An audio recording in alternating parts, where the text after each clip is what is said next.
El micrófono de nuestro sol viene hoy a las catedrales de Plasencia en busca del alma de Extremadura. Paseamos por las edades del hombre, de la mano de su comisario, Antonio Luis Galán, en este año del Señor de 2022, para conocer cómo se ha forjado nuestro espíritu.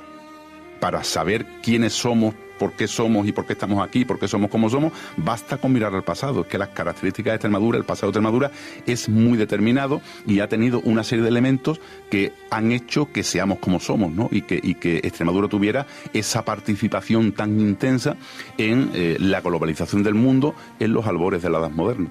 Esta es la voz de Esteban Mira, doctor en Historia de América y especialista en Francisco Pizarro y Hernán Cortés, que nos acompañará junto con Miguel Ángel Teijeiro, titular de Literatura Española de la Universidad de Extremadura, a través de los siglos en los que se forjó el carácter de esta tierra al oeste del Tajo. Pero encontrarte en los textos literarios la esencia o el alma de Extremadura en esta época tan temprana, salvo que encuentres alguna pincelada por aquí y una pincelada por allá, es sumamente complicado.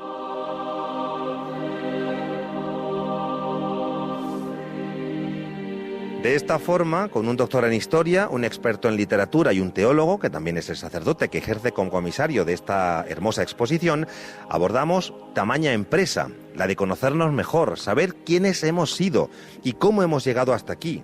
En este momento en el que hablamos de gigafactorías, minas de litio y trenes rápidos que no llegan a una región que pretende sumarse a la revolución de la energía y la digitalización, ya que nunca tuvimos suerte con las revoluciones.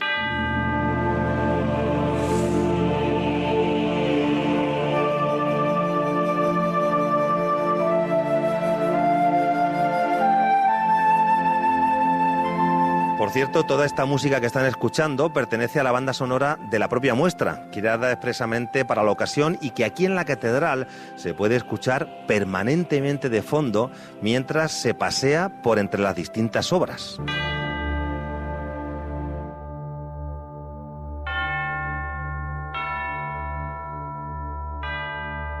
Antonio Luis Galán, ¿cómo es el alma de Extremadura? El alma de Extremadura la forman todas las confluencias, todas las religiones, todo el mundo cultural que ha vivido Extremadura, forman el alma de Extremadura.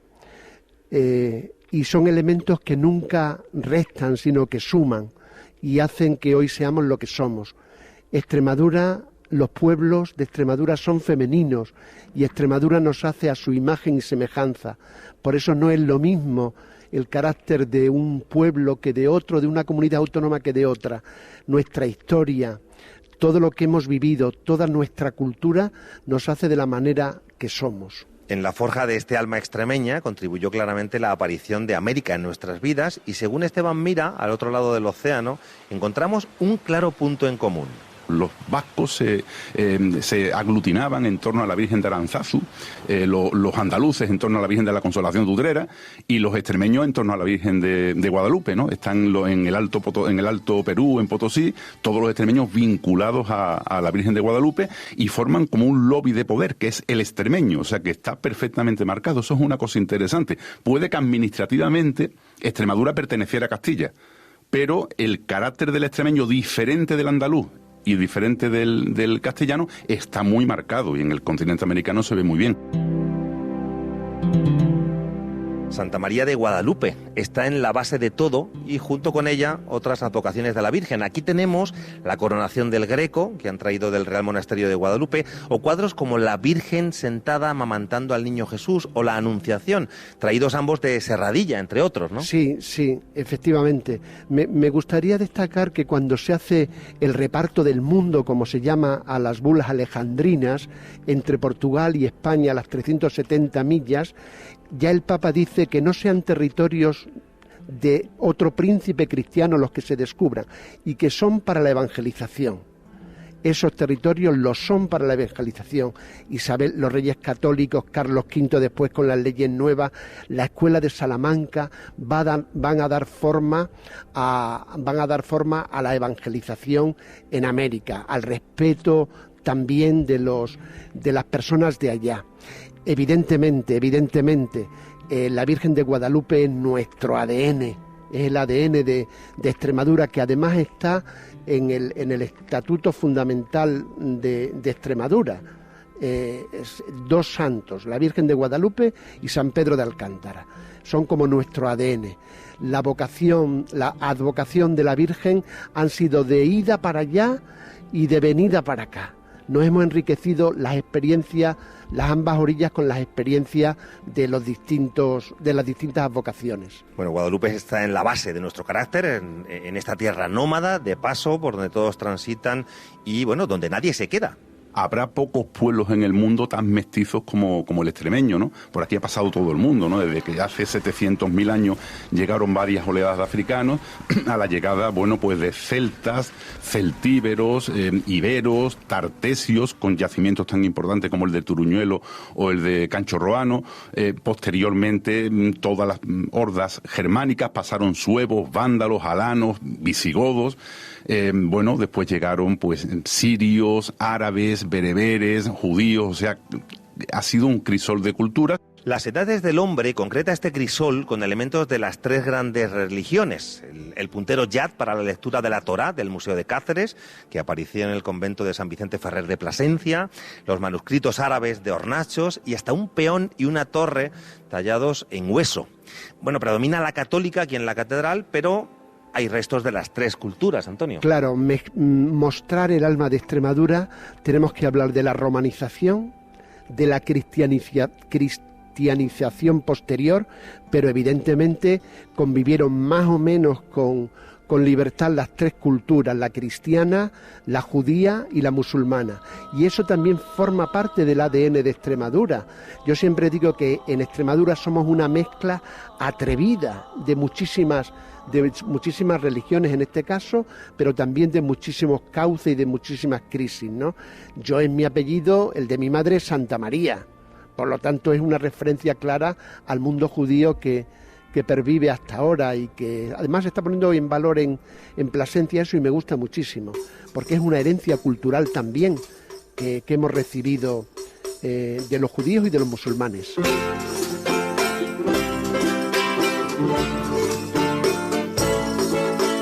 ¿Cómo refleja todo esto la literatura de los siglos XV y XVI, en los que encontramos figuras fundamentales como el Brocense o Arias Montano? Para Miguel Ángel Teijeiro, titular de Literatura Española de la Universidad de Extremadura y experto en el Siglo de Oro, hay un elemento clave. A ver, hay una vinculación evidente entre religiosidad y literatura en el Siglo de Oro, es decir, Lope, Calderón, Tirso, todos ellos eran autores que estaban vinculados a la Iglesia, venían de la Iglesia, eran religiosos y demás. En Extremadura ocurre que el estamento social o la vinculación social a la que pertenecen estos autores guarda mucha relación con aquel célebre refrán que decía lo de iglesia o mar o casa real, que era a lo que tú te podías dedicar en la vida, o estar vinculado a la iglesia, o estar en el mar, ser un aventurero, o estar vinculado a la casa real y tener un asiento en la Casa Real al lado del rey como caballerizo, como camarero, como conde, como duque o como lo que fuera. Y en esta conexión entre la Iglesia y la literatura nos detiene la enorme figura de San Pedro de Alcántara, al que aquí vemos en madera policromada, que viene desde la Catedral de Coria, y confesando a Santa Teresa, desde el santuario del Santo Cristo Ecce Homo de Bembibre, en León. Sí, es una imagen que causa mucho respeto y parece como que queremos interrumpir un diálogo que están teniendo ahí San Pedro de Alcántara y Santa Teresa de Jesús, ¿no? Recordar que Santa Teresa de Jesús y San Pedro de Alcántara inician las reformas postridentrinas después del Concilio de Trento de sus órdenes respectivas. Santa Teresa de Jesús funda el convento de San José en Ávila y posteriormente la Reforma Descalza, y San Pedro de Alcántara realiza aquí en Extremadura, en el conventito de San Pedro de Acín, la reforma también de los franciscanos. Esto que estamos viendo aquí tú y yo en este momento, y que así que cuesta uno hablar para no interrumpir ese diálogo, Santa Teresa manda llamar a San Pedro de Alcántara para consultarle si lo que ella sentía era de Dios o no era de Dios. Es una época complicada de iluminados, de teólogos, y Santa Teresa dijo: siempre me dio luz en todo. Por lo tanto es importantísimo. Es otro de los nombres, San Pedro de Alcántara, ¿no?, que figura en el Estatuto de Extremadura. Deus in adiutorium meum intende. Domine, Domine, Domine, adiuvandum me. Esta es la Orquesta Sonidos de la Paracuaria, dirigida por Ian Saran, un músico paraguayo que está de residencia en Extremadura con el grupo de teatro Guirigay y que ha recuperado la música de los jesuitas en América en los siglos XVI y XVII, que ya en su momento interpretaban nativos americanos. Música evangelizadora. También sobre esta evangelización encontramos muchas obras en las Edades del Hombre, como el espectacular Cristo de la Encina del santuario de Nuestra Señora del Encinar de Ceclavín, o el óleo del mismo Cristo de la iglesia cacereña de San Mateo. Aunque llama mucho la atención el cuadro del bautismo de los primeros indios en Guadalupe, Antonio, que está normalmente en el monasterio. Sí, es una obra que se hace con ocasión del 5º centenario del descubrimiento de América. Está en el bajo coro de la Basílica de Nuestra Señora de Guadalupe, y lo que representa es el bautismo de los primeros indios, Pedro y Cristóbal, por los monjes de Guadalupe, Jerónimos entonces, y que Cristóbal Colón también aparece, pero mucho más retirado de la escena.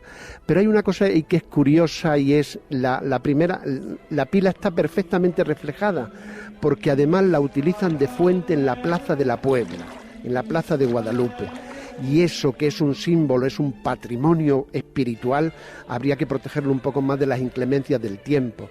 Pero sí, efectivamente, como decíamos en la otra pregunta, América es para evangelizar. Otra cosa es que nos caía muy lejos y bueno, pues cada uno hacía lo que podía o de la manera que decía, pero a nivel legislativo estaba clarísimo cómo había de portarse y de comportarse.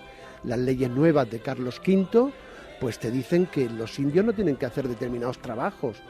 Francisco de Vitoria posteriormente dirá que es la base de los derechos humanos, que por qué el Papa tiene que dar esa tierra a nadie, es decir, no es solo hay un movimiento en las universidades, en la conciencia de la gente de España de que eso es algo novedoso, es verdad, pero que estamos conectados porque somos personas todos, ¿eh?